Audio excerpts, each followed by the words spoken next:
Hello friends, welcome to శుభ computer embroidery work. Usha 450 జానో మెషిన్లో thread ఇరుకుపోతూ ఉంటుందండి వర్క్ చేస్తున్నప్పుడు. దాన్ని బయటికేమో కనిపించదు, అది బయటికి ఎలా రిమూవ్ చేయాలో అని టెన్షన్ పడుతూ ఉంటారు. అలా ఏం పడక్కర్లేదండి, ఈజీ మెథడ్లో ఎలా తీయాలో నేను ఈ వీడియో ద్వారా మీకు తెలియజేస్తాను. పైనుంచి చూపిస్తున్నట్టుగా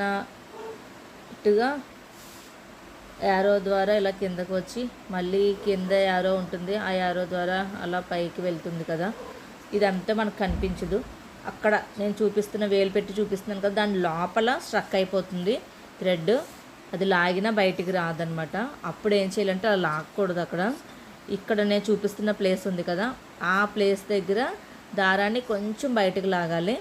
చేతితో తీయడానికి అయితే అవ్వదు. సిజర్స్ లేకపోతే ఏదైనా యూజ్ చేసి మనం అక్కడ దారాన్ని కొంచెం అలా బయటికి లాగితే చూడండి వచ్చింది కదా.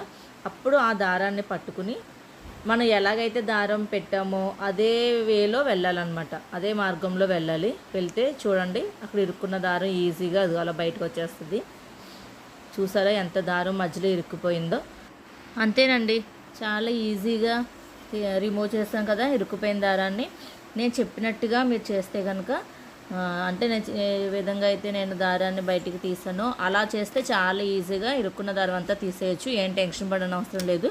నా వీడియో మీకు బాగా యూజ్ అవుతుంది అనుకుంటున్నాను. నా వీడియోస్ చూస్తున్న అందరికీ చాలా చాలా థ్యాంక్స్ అండి. నా వీడియో కనుక నచ్చితే ప్లీజ్ లైక్ చేయండి, షేర్ చేయండి, సబ్స్క్రైబ్ చేయండి. Thank you for watching.